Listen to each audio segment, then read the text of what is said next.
wasn't yours. I'm going back, I'm going back, I'm going back, I'm going back, I'm going back to who I was before. I like me better, I like me better. Hey guys, and welcome back to my channel. So you see the title.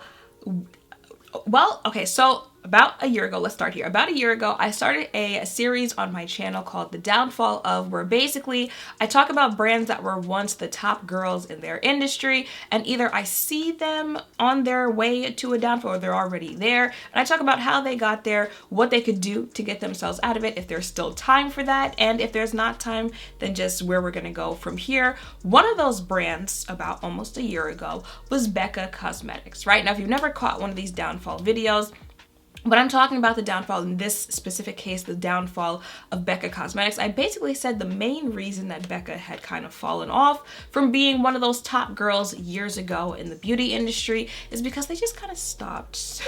They stopped trying. I want to say like 2018-ish and on for Becca Cosmetics, they just kind of stopped trying. And why? Because there are brands out there that once they're considered like a legacy brand and they have legacy products, they think that they can survive just off of that, right? And don't get me twisted, some brands can actually do that, especially those like counter brands, you know, Lancome, Estee Lauder, Clinique, those are counter brands. If you don't know what a counter brand is, they're the brands that are at the counters in like department stores, Macy's, Nordstrom's, well, Sears doesn't exist anymore, but those are considered counter brands, right? And brands like that, they can survive off that because they have very loyal customers. Their customers are usually like your mom, your grandma, and that's no shade saying that, but that's literally like who their target audience is and who their loyal customers are. They got the funds to be a loyal customer.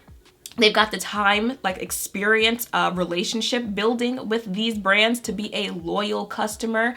So that's who's keeping them afloat, right? So, you know, when I say Lancome, you know, you can automatically think Tinty Doll, right? When you think Estee Lauder, you can automatically think Double Wear. And those things are keeping these brands afloat, right? So a lot of these other brands that are not counter brands, that are just, you know, brands they've been around, they've had popularity, a lot of them also think that they can do that, right? They can live off of, you know, Ruby Woo. They can live, in this case, Becca, they can live off Champagne Pop. So one of the things Becca was highly known for back in the day are their highlighters. They collaborated with Jaclyn Hill, you know, popular YouTuber here, on Champagne Pop, I think some other little things, but like that was their big one, right? Topaz, I start throwing out these highlighter names, you probably remember them. They were also big for some of their complexion products, their foundation, stuff like that. And somewhere in Becca's mind, they were just like, well, we're Becca, we ain't gotta do nothing else because we've got Champagne Pop. Do your other brands have Champagne Pop? No, they don't, okay? So we don't need to do anything else. You did. You did. That's your job, to spot trends so you know when to hop on it, but to also realize when the trend is dying down and it's time to let it go, okay? Of course, to this day, people wear highlighter on their face. So yeah, they still have a reason to, you know, push the product that they were most known for, right? But do people wear highlighter like they were doing back when highlighter was the craze? Like, if you guys are especially new to just the beauty industry, the makeup industry, the beauty community here on YouTube, then you might not know there was a time where there was a whole highlighter challenge, okay? You were supposed to do your whole face just using highlighter. Like, that's when highlighter was a trend, okay? I'm talking the highlighter like you could see it, how to get blinding highlight tutorials. That's when highlighter was the trend. Here we are, fast forward 2021. Are people still wearing their highlighter like that? If they still wear it, right? Because a lot of people have moved on to figuring out how to make their face glow without actual highlighter product. So are people wearing their highlighter like that anymore? No. So should that be like the main focus of your brand anymore? No. No one told you to stop selling it, but that should not be like what you're moving with at the forefront of your company at 2021. Especially since, if you caught that video talking about their downfall, I said what they could do to get themselves out of this is focus on complexion products, because that's something that they also did well. Highlighter is not the only thing that Becca had going for them back in the day. Now, you know, in 2021, when companies have these 50, 60 foundation shade ranges, if you look at Becca's foundation shade range, you might think, oh, it's mid, right? But back in the day, when you had to tell someone or recommend, you know, an inclusive brand where people could get their foundation shades, Becca was considered one of those brands that you could go to. They were a brand I could find my foundation shade in 2016, 2017, right? Their ultimate coverage foundation. I say that, I'm sure a lot of people watching are like, that was my girl back in the day. So they were also known for their complexion products back in the day. Ooh, had a little burp moment, but especially at a time where a lot of us had to make NW45 work for us, okay? Even if we weren't NW45. There was a time to just, oh, yeah, a little bit darker, okay, NW45, right? That was your opening, Becca, into the complexion world, especially since a lot of their customers are about that, you know, like your skin, but better, especially if you liked highlighter and stuff like that, like you liked skin. Skin that looked like your type of skin. You had that moment, Becca, and they didn't take it. So that's what I said in that video, right? If they want to find themselves out of this hole that they dug themselves into, where it's just kind of like you're just sitting there like no one's really talking or thinking about Becca, just rebrand as a complexion company, right? You already have the imagery, you already have the branding to be a complexion brand. Now you just need the complexion products, you know, the bronzers, the contours, the blushes. Give us that.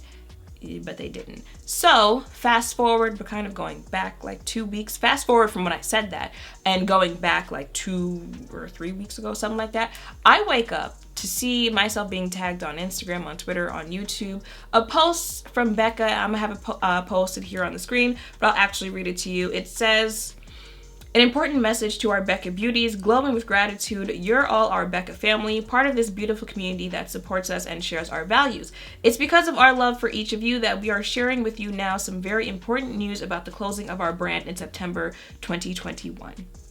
To further read what their caption of this says on Instagram, the global pandemic has had an impact on everyone around the world on many levels. It has also had a tremendous impact on so many businesses. At Becca, our accumulation of challenges together with the global impact of COVID-19 has sadly been more than our business can withstand, and we have had to make the heartbreaking decision to close down the Becca brand at the end of September 2021.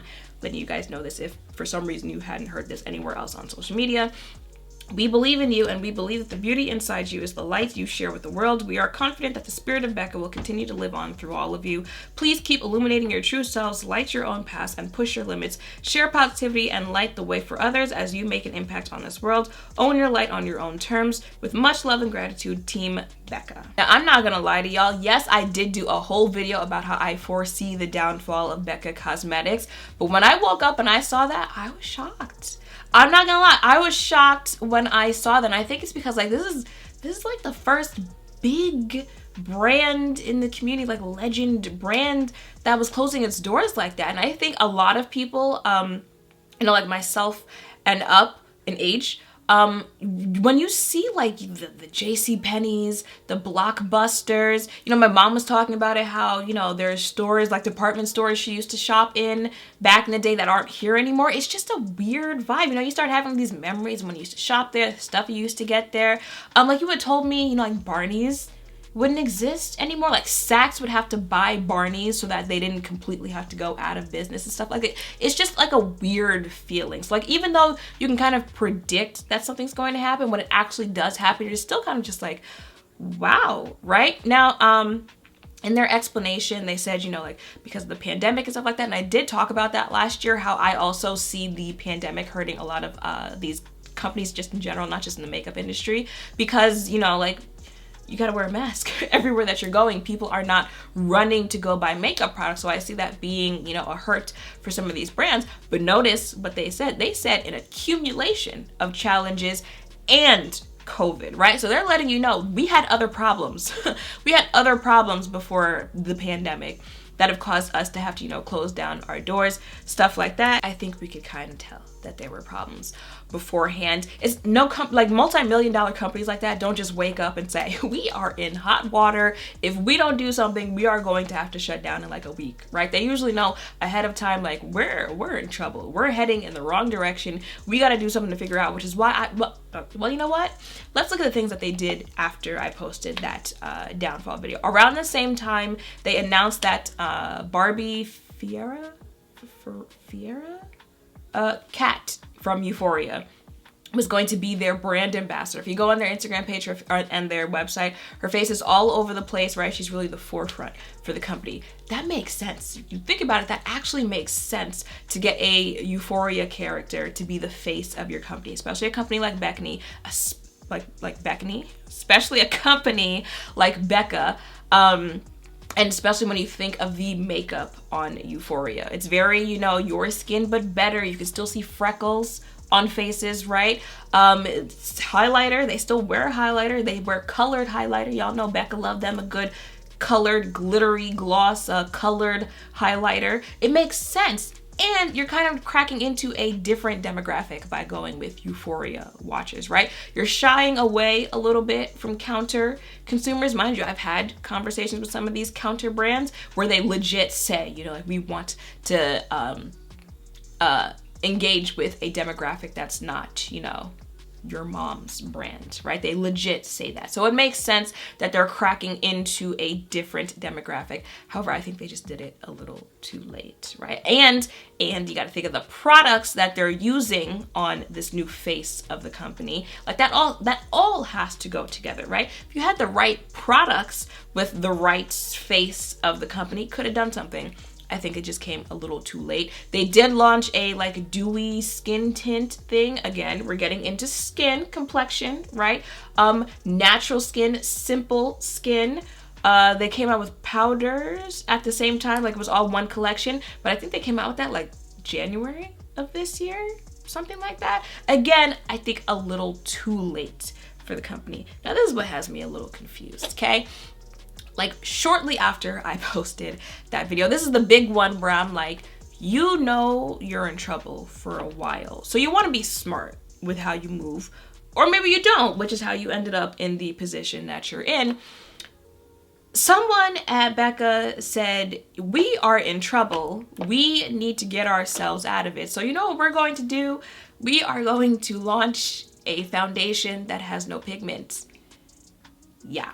So they launched the Zero No Pigment Foundation last year, and I quite honestly think that was the most ridiculed products I can think of in a long time. Definitely of 2021, but in general in a long time, because isn't the whole point of a product being foundation that it has pigment?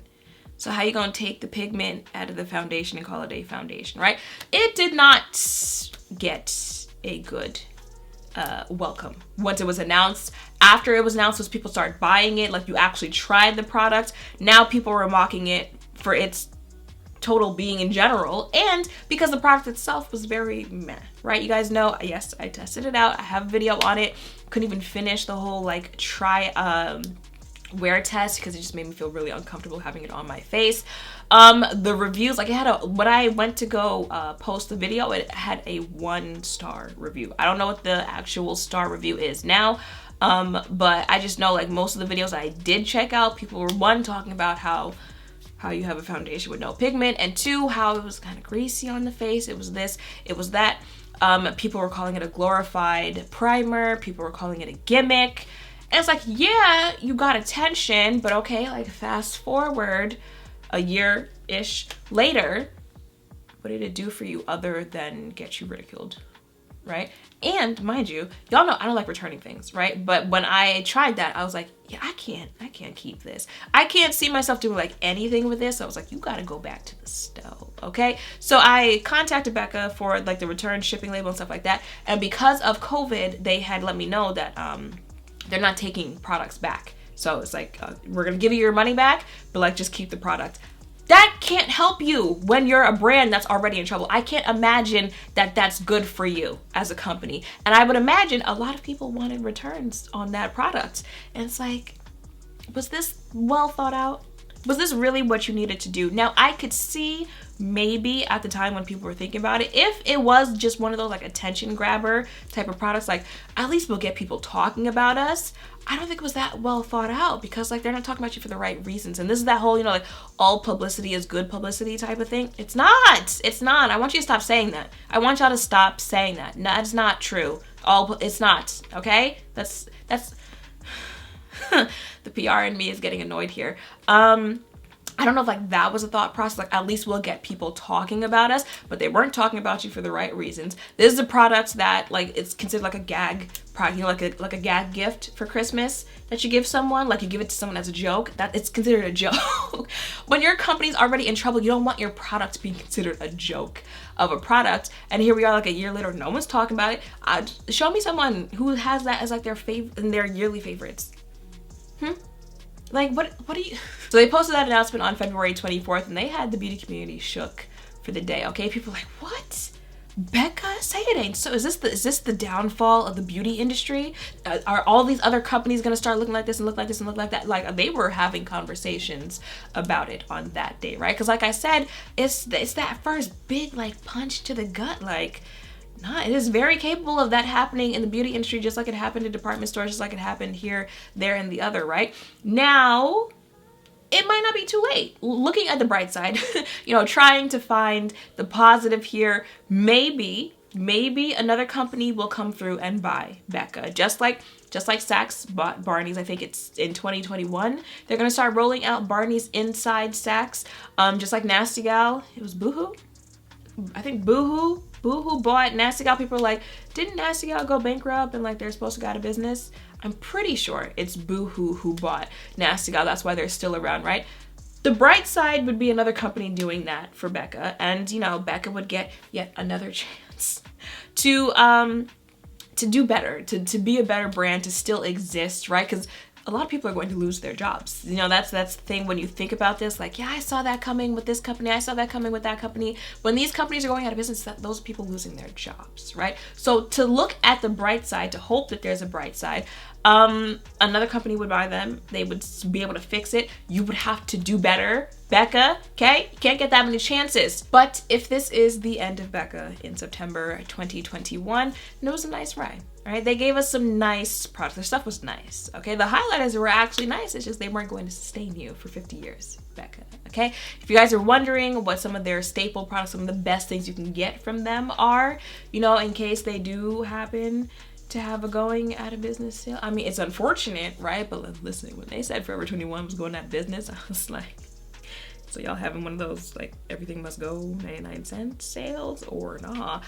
So if they do happen to have one of those and you guys want to pick things up, like stock up on some last minute things that you won't be able to get again, or maybe try it out for the first time.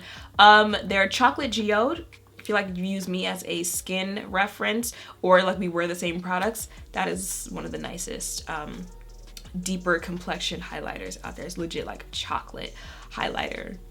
Listen, their ultimate coverage foundation for my a little bit more full coverage makeup wearers out there. I think they did come out with like a lighter version of that. I wasn't that much a fan of that one, but the ultimate coverage will always be a staple, okay? Their lip glosses, they're like crystal light lip gloss, something like that. I think that's what it's called.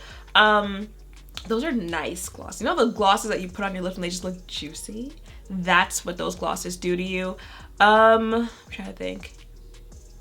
Those are my staples from the company. I know other people, of course, tell you Champagne Pop, Topaz, stuff like the highlighters, just in general. Oh, they have a matte primer. That's probably one of the best matte primers out there. For oily skin out there, I think it's called Evermatte. Yeah, I think so. That's also something I would recommend. You see how there's like not like that much, because again they didn't really do that much and like that much effort in the stuff they were putting out other than their highlighter products and sometimes foundation. But those are my staples from Becca. Let me know yours in the comments down below. Like I said, we really won't know if it's the end until September 2021, but that is what they have announced. I'm bringing you an update since then. And yeah, that is pretty much it for this video. Again, it just feels weird saying this, even though again I did like a whole video about it. But yeah, that is it for this video. Let me know your thoughts on what's happening with Becca. If you guys think it's too late, if it's really just the end of Becca, anything that could be done, what they could have done to probably not be in this situation last year, years beforehand.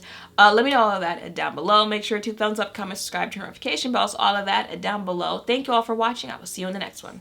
Bye.